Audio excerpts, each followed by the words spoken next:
wa afini fi man afait, wa tawallani fi man tawallait.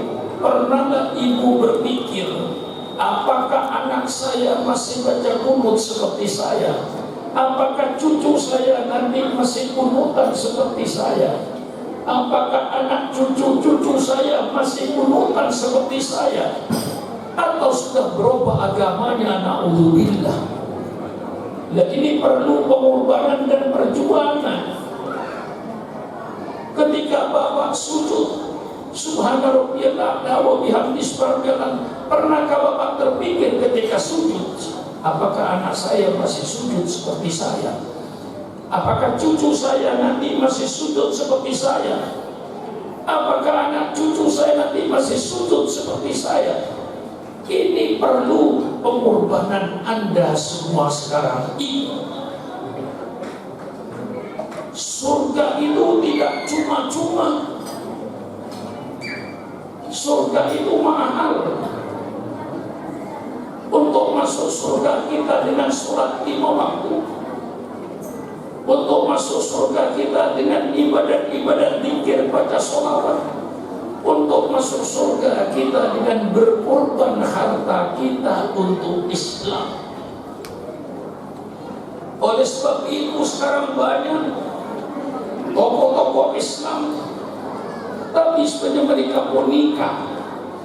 Mengapa tokoh-tokoh Islam diantaranya ada yang jadi bonika? Karena dia diatur oleh yang punya duit. Sehingga tokoh Islamnya menjadi bonika, diatur oleh orang di belakang dia. Oleh sebab itu umat Islam harus berani mandiri, supaya tidak diatur oleh orang lain. Oleh sebab itu saya ajak semua umat Islam hari ini supaya pasang niat Islam harus hidup di Indonesia ini. Dan untuk menghidupkan Islam perlu biaya. Setiap pribadi pasang niat, saya mau membiayai Islam. Kalau setiap orang, ibu-ibu siap membiayai Islam, insya Allah Islam akan ditegak tanpa diatur oleh orang-orang yang berduit. Diatur oleh Quran, ulamanya diatur oleh Quran, diatur oleh Sunnah. Bukan ulamanya diatur oleh orang-orang yang berduit. Ini yang sekarang sedang terjadi, saudara. Sedih perasaan saya ini. Lain dengan ulama-ulama 50 tahun yang lalu, diatur oleh Quran, diatur oleh Sunnah. Sekarang kadang-kadang ulama diatur oleh orang yang berduit. Oleh sebab itu, untuk menghindarkan ini semua umat Islam sekarang yang ada di depan saya ini pasang niat, saya akan membiayai Islam supaya Islam lebih tegak. Siapa tidak? Ya. Siapa tidak membiayai Islam? Ya. Mari kita biayai Islam ini. Kalau ingin mulia, muliakan apa yang dimuliakan oleh Allah. Kalau ingin menjadi orang yang terhormat, hormati apa yang dihormati oleh Allah. Kita setiap Jumat khotib berkhutbah, inna yaumal jum'ati sayyidul ayyam, bahwa hari Jumat hari yang dimuliakan oleh Allah. Allah memuliakan hari Jumat. Mari kita umat Islam muliakan hari Jumat.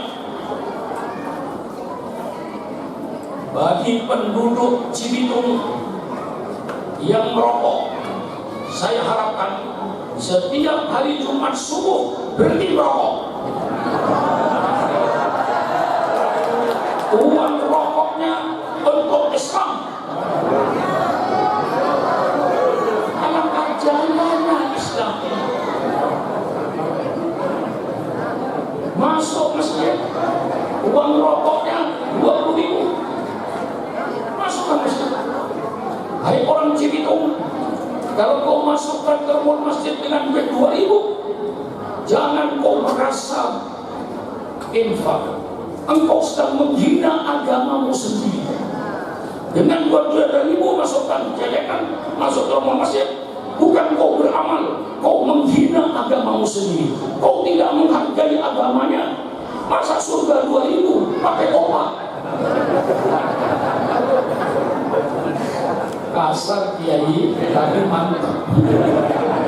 Kalau nggak dikasari nggak mantap ya. Betul tidak? Masa 2.000 mau masuk surga, saudara? Dikasih anaknya saja sekolah nggak mau kok. Coba anaknya besok kasih 2.000, mau nggak kira? Karena anak nggak mau, dikasih masjid yang mau. Menghina itu, saudara. Jangan beranggap beramal, tidak menghargai agamanya, tidak memakai surga. Yang minimal, yang merokok berhenti merokok.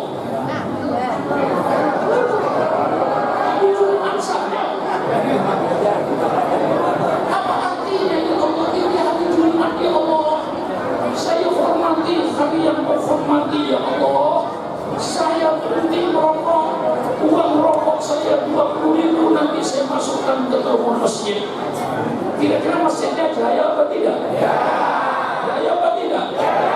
Maka kalau kau tidak ingin diatur oleh orang lain, kau ingin diatur oleh Quran, kau ingin diatur oleh sunnah Nabi, makanya yang kau harus membiayai Islam.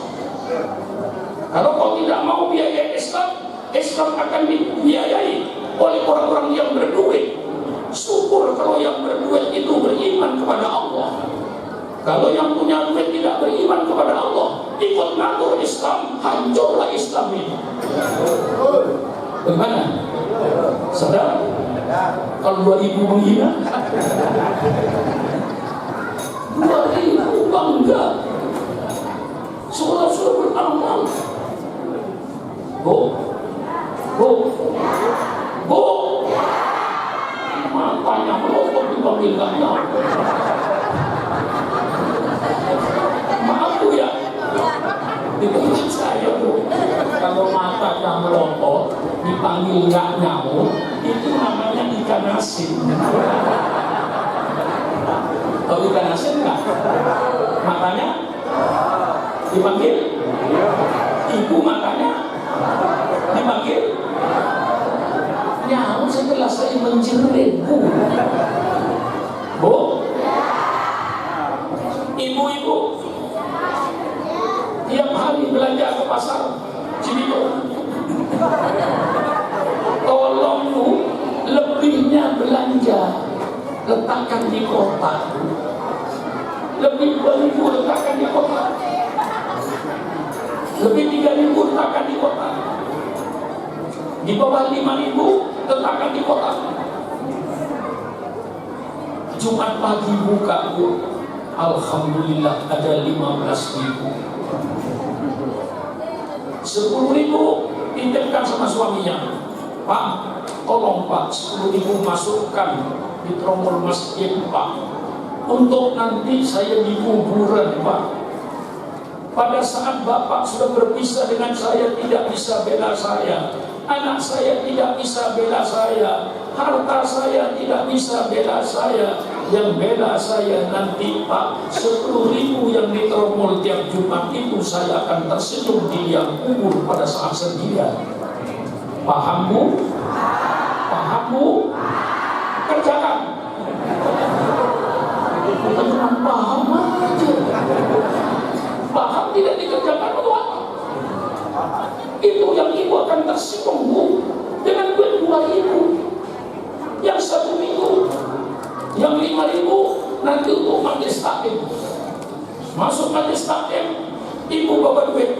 Masuk majelis zikir, bawa duit. Masuk masjid, bawa duit. Masjid hidup, zikir hidup, sholawat hidup, tahlilan hidup, Islam hidup. Kalau kita mau membiayai Islam, mau ke surga cuma-cuma dengan amal ke surga itu. Apalagi ibu-ibu yang umurnya sudah 50 tahun ke atas, udah Bu yang umurnya 60 tahun nggak usah pakai emas, nggak nambah cantik. Betul atau tidak? Saya yang kasihan Bu, ya mudah-mudahan semuanya panjang umur. Tahu-tahu ibu meninggal dunia, suaminya masih umur 60 tahun. Kira-kira kawin lagi nggak? Jujur aja Pak. Kawin lagi atau tidak? Kawin lagi.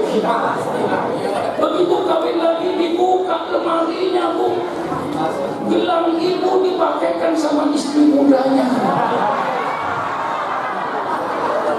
Kalung ibu dipakaikan sama istri mudanya. Kira-kira ibu di kuburan bibit jadi apa tidak? Bibit jadi apa tidak? Jujur. Ya Allah, gelang saya, ya Allah, kalung saya. Coba ibu amalkan ke masjid, coba ibu amalkan ke pesantren, dari amal jariah. Ibu akan tersenyum dengan gelang emasnya di kuburan. Saya cuma menunjukkan aja. Mau dikerjakan alhamdulillah. Itu kewajiban saya. Rasulullah bersabda, Al-Qayyis man dana nafsahu wa amila ibadahu. Orang yang berotak, terjemahnya kasar, mestinya orang yang berpikir, tapi kurang kasar. Saya cari yang paling kasar. Ya sebenarnya Al-Qayyisu orang yang berpikir. Saya terjemahkan, Al-Qayyisu orang yang berotak, orang yang menggadaikan dirinya kepada Allah dan berbuat untuk nanti setelah mati. Itu orang yang berotak, bukan hanya berbuat untuk di dunia saja, membangun rumah bagus, bangun mobilnya bagus, tapi tidak ingat nanti bahwa semua ini akan saya tinggal. Rasulullah bersabda, yang menjadi hak kita itu apa? Hak kita ini cuma nasi satu piring. Hak kita cuma baju yang dipakai. Hak kita cuma rumah yang ditempati. Anda punya duit 10 miliar, bukan hak Anda. Bukan hak Anda. Hak Anda cuma nasi satu piring. Biar kaya apapun saja, punya pabrik beras di Kerawang. Apa karena punya pabrik beras di Kerawang terus makannya 20 piring? Orang gila. Apa karena punya pabrik tekstil di Kerawang lalu bikin baju 20 biji dipakai sekaligus? Bukan orang kaya, orang gila itu. Kayak baju 20 biji.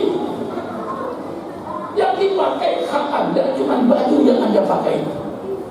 Nasi satu piring yang di depan Anda, rumah yang Anda tempati, mobil yang Anda, lebihnya itu bukan hak Anda. Naudzubillah, Anda punya uang 10 miliar di bank, lalu sekarang Anda masuk lagi ke bank, nyimpan lagi 5 miliar menjadi 15 miliar, pulang dari bank, mereka Israel cabut nyawa Anda. Mau apa? Siapa yang punya 15 miliar itu? Siapa yang punya? Mau dibawa ke kuburan. Alangkah menyesalnya orang kaya yang tidak beramal. Sisihkan sebagian untuk nanti di akhirat. Ibu jangan tanya kapan saya mati. Ibu jangan tanya sama kapan saya terima kamu. Kamu bisa datang sewaktu-waktu. Yang penting ibu bukan bertanya kapan saya kedatangan tamu. Yang penting persiapan apa seandainya tamu datang sewaktu-waktu. Kopinya siapkan, tehnya siapkan, kue-kuenya siapkan. Kamu bisa datang sewaktu-waktu tanpa janji. Mati bisa datang sewaktu-waktu tanpa janji. Berapa matinya? Kemarin ada orang ustaz meninggal sedang ceramah. Ada orang yang meninggal sedang ngamuk. Itu segala mati bisa datang sewaktu-waktu. Ibu tidak perlu kapan saya mati. Yang perlu ibu persiapkan, suguhan apa seandainya mati datang sewaktu-waktu. Siapkan sholatnya, siapkan sedekahnya, sediakan infaknya, siapkan zakatnya, siapkan akhlaknya. Begitu mati datang sewaktu-waktu, suguhan sudah ada, sholat tersempurna, amal sempurna. Maka ini kata Rasulullah, orang yang berotak, orang yang berbuat untuk nanti setelah mati, itu namanya berotak. Orang yang hanya berbuat kepentingan dunia, membangun, tidak ingat sama akhiratnya. Persilakan Bapak bangun rumah, saya tidak melarang. Persilakan Bapak bangun hotelnya, saya tidak melarang. Tapi Bapak jangan lupa bangun kuburannya. Jangan hanya rumahnya yang dibangun, kuburannya dibangun. Dengan apa bangun kuburan? Bukan dengan semen. Bangun kuburan dengan sholat 5 waktu. Membangun kuburan dengan akhlaknya. Bangun kuburan dengan amal jariahnya. Itu orang yang berotak. Gimana kira-kira? Mantap apa tidak? Ini saya belum pidato, baru mukaddimah. Iya, saya kan udah maulid. Betul tidak? Ini baru mukaddimah saya. Supaya saudara senang beramal. Nah, maka ini yang saya gerakkan sekarang. Sudah beramal di tempat masjid setempat itu saudara biayai. Majlis zikir saudara biayai, majlis taklim saudara biayai, agar majlis taklim hidup, majlis zikir hidup, sholawatan hidup, pendidikan hidup, masjid hidup. Kayak sekarang ini adanya peringatan Maulid, Islam hidup. Seandainya hari ini tidak ada peringatan Maulid, Islam mati. Karena ibu tidur semua di rumah, mati Islam. Dengan adanya peringatan Maulid, Islam hidup. Saudara membiayai Maulid ini, subhanallah. Terima kasih atas segala pengorbanannya. Mudah-mudahan Allah yang akan membalasnya nanti di akhirat. Jangan, ya, ini kadang-kadang saudara ingin balasan di dunia.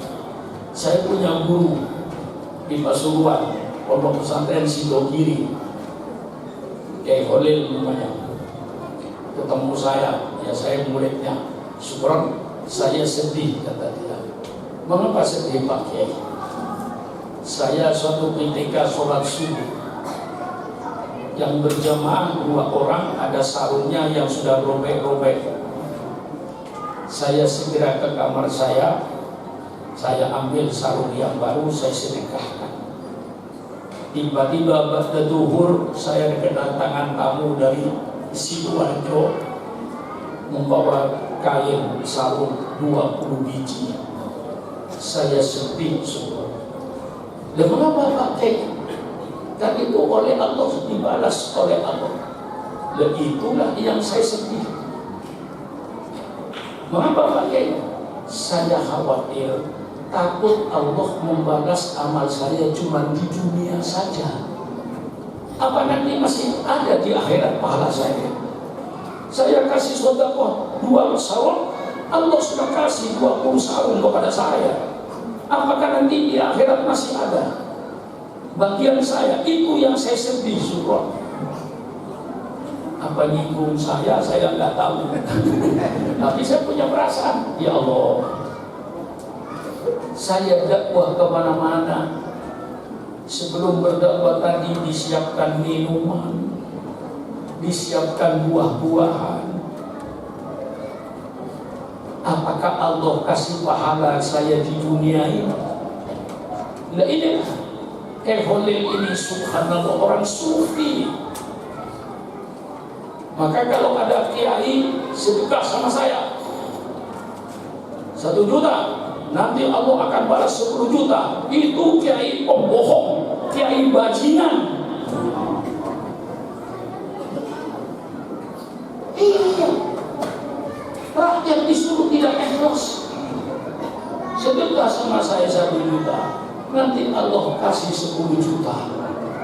Orang bodoh percaya, berlomba-lomba ngasih duit sama si kiai tadi. Begitu sampai waktunya, ada datang, kiai saya tak punya rumah Pak Kiai. Kamu ingin punya rumah seharga berapa? Ya saudara, yang murah saja kiai 200 juta. Sedekah sama saya 2 juta, nanti kau akan punya rumah yang seharga 200 juta. Datang lagi, saya belum punya mobil Pak Kiai. Saya punya mobil berharga berapa? Saudara Pak Kiai, yang murah-murah 100 juta aja lah. Sedekah sama saya. Sekarang 1 juta, nanti kau akan punya mobil yang seharga 100 juta. Ditipu rakyat. Kalau sudah sampai waktunya, Pak Kiai, saya sudah sedekah 1 tahun Pak Kiai, sampai sekarang kok belum punya rumah. Jawab oleh kiainya, engkau tidak ikhlas ketika sedekah itu. Menang lagi kiai bajingan ini.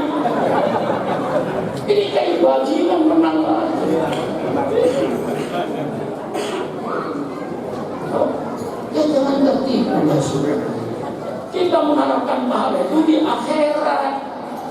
Kita sholat mengharapkan pahalanya nanti di akhirat. Kalau Allah kasih balas di dunia, saudara berdoa, ya Allah, apa yang kau berikan kepada saya